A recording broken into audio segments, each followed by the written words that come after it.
Some pretty frightening moments today after a suspicious package was found outside the Jewish Educational Alliance. Preschool students were inside the building at the time when the bomb squad was called out.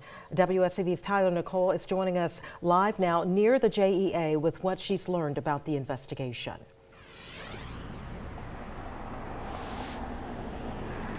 That's right, Tina and Andrew. We are outside of the Jewish Educational Alliance, where the scene was pretty intense earlier today at the intersection of Durin and Abercorn. Police say they received calls earlier this morning about a suspicious package that was left on the hood of someone's car outside of the JEA. Now, that package caused the JEA's preschool to go under lockdown for several hours this morning after that call. And the package was described as a small cardboard box that didn't belong to the car's owner. Police say the scene took a while to clear and that the package was taken and placed into a special container and given to a police escort at a disposal site off of Highway 17. Now, the package is in the hands of the Explosive Ordnance Disposal Team, formerly known as the Bomb Squad. This incident did cause several lanes and intersections to be closed, but all lanes and roads are back open now. And we are currently at the JEA. We've seen multitudes of parents come to get their kids. It's been an active reunion here for about the last hour. So coming up at 5, we're going to hear from one of those parents whose child was in that lockdown about how they were feeling today. Like we said earlier, this lockdown started at 11:15 and the all clear was just sent around 2:55, 3 p.m. So they've been out here all day long waiting on news about what's going on with their children inside of the JEA. So we're going to hear from them. And as of now, we don't know what exactly was in that cardboard box, but we will keep you updated as police make us aware. Reporting live in Savannah, I'm going to send it back to you in the studio. Tyler Nicole, WSAV News 3, on your side. Tyler, thank you so much for the update. Now for continuing coverage, the CEO of a company proposing a nickel refinery in Richmond Hill has issued an apology regarding an ongoing legal dispute. She originally told Bryan County residents Monday night a countersuit against her company was dismissed in court. Kaylee Long now clarifying one of the counterclaims from CVMR, which is a metal refining technology provider.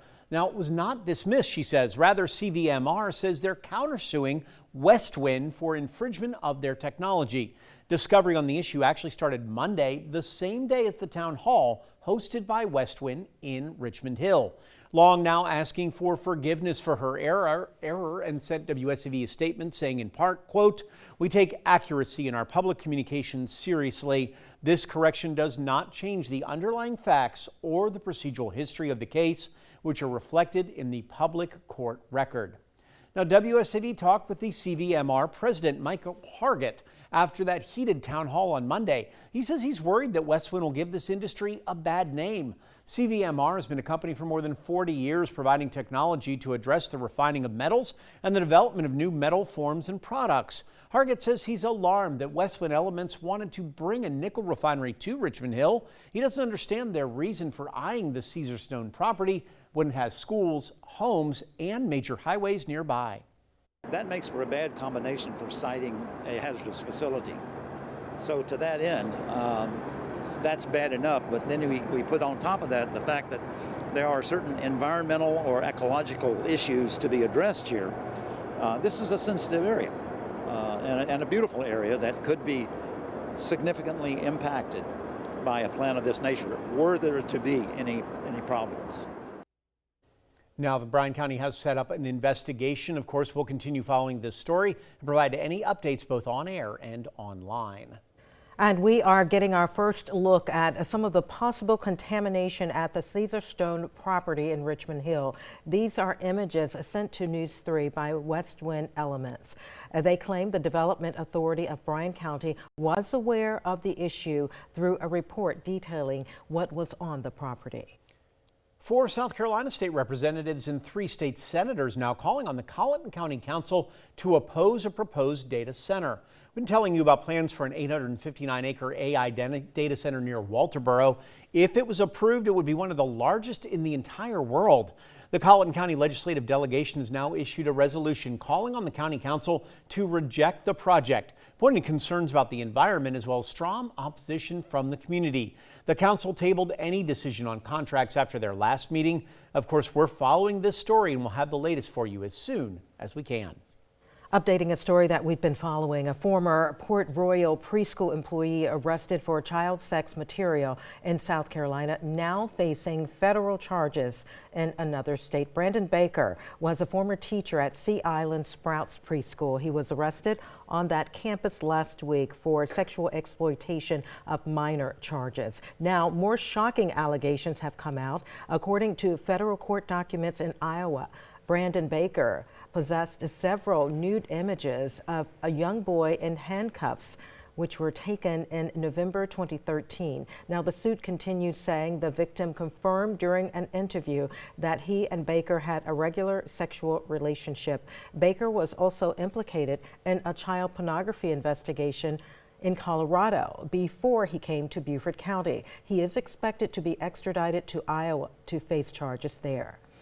One person recovering in the hospital following an early morning fire on Savannah's east side. Savannah Fire says crews were called to East Gwinnett Street and Waters Avenue just before 7. We're told when they arrived, they saw heavy smoke and flames coming out of the home. Officials tell us the fire was under control in about 15 minutes. That person taken to the hospital with minor injuries. The cause of the fire is still under investigation. The Georgia Senate just voted 43-8 to pass legislation meant to protect local shrimpers. WSCV's Isabella Baez sat down with a local shrimper about how this legislation will affect them if it becomes law. Shrimpers say they rely on people eating locally caught wild shrimp, and they say when people come to Savannah, they should expect it on the menu. The Senate voted to pass House Bill 117, requiring food service establishments to identify where their seafood products come from, allowing their customers to know if the shrimp is foreign imported or locally caught. Many local shrimpers say they have been watching this bill closely for the past year, saying they believe people are getting tricked into thinking they are eating local shrimp when they are not. Well, Savannah's a big tourist town, and a lot of your restaurants are considered what they call tourist traps. So they really think they're coming to Savannah to eat fresh seafood, and I'd be willing to bet 95 to 98% of your restaurants sell imported. Normally, sizes would be 21, 25 up to 31, 35s, and they can get a processed, peeled, and veined imported shrimp cheaper than what we can sell them for. So it's going to be hard to convince a restaurant owner to up his bottom line. That's basically what it boils down to. The bill will now go to the House, and if passed, it will then reach Governor Brian Kemp's desk. Reporting in Savannah, I'm Isabella Baez, WSAV News 3, on your side.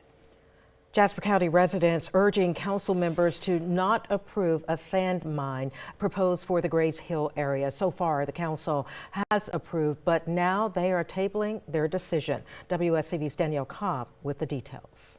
This over 250-acre property is currently zoned as rural preservation, but Jasper County officials are considering changing that to allow for a sand mine. The decision for the 264-acre rural and preserved property has become controversial among the public and county officials. The county is considering changing the zoned land to resource extraction to fit into the developer's plans for a sand mine. Residents in the Grays area and along Pine Level Church Road, where the proposed property sits, say they are highly against those plans. The developer, Jay Hire, says only 58 acres of the land would actually be mined, and large buffers would be added to not interfere with homes, roads, or wetlands on the property. But residents believe the sand mine will still produce silica dust, destroying air quality and contaminating the water supply. They also say it will add unwanted truck traffic. I think you have seen that the majority of the community does not want it here. I don't wish anything ill on Mr. Hires. I have spoken with him. He is a very generous person, very kind person, it seems to me.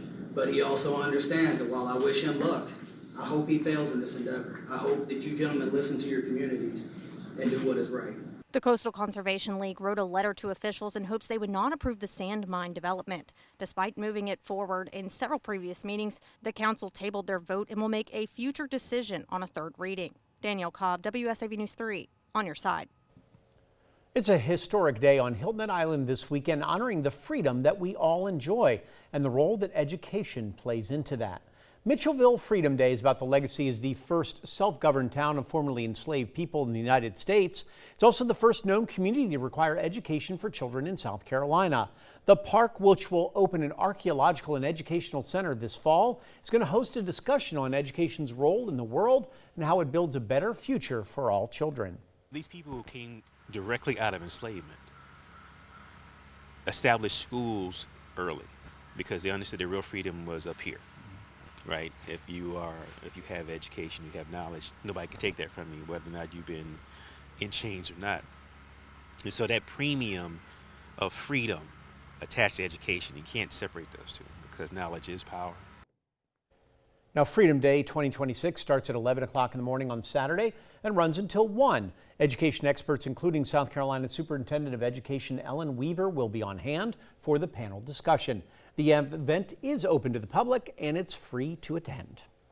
Savannah State University planning for 2 events in observance of National Freedom Day. On February 13th, a wreath-laying ceremony will be led by SSU President Dr. Jermaine Worrell. That begins at 1 p.m.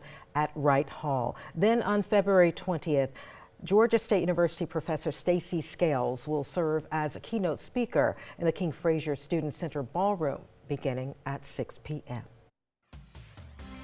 WSAV Time Saver Traffic is brought to you by Arrowhead Clinic, the accident doctors, where it pays to get well. Tracking no atypical slowdowns, especially the Pooler and Port Wentworth areas. Your usual outbound traffic concerns are in play there. And looking on to the south side, by the way, Durant has no issues on Abercorn, at least, but Durant itself has its usual slowdowns. South side looks fine, but if you're heading west, King George has some slowdown. Abercorn at King George has some slowdowns, rather, and other than some stoplight-induced congestion and the camera not working with me there, no major issues when 204 meets 95. If you're heading over to Richmond Hill, best route to go right now is I-16 west to I-95 southbound.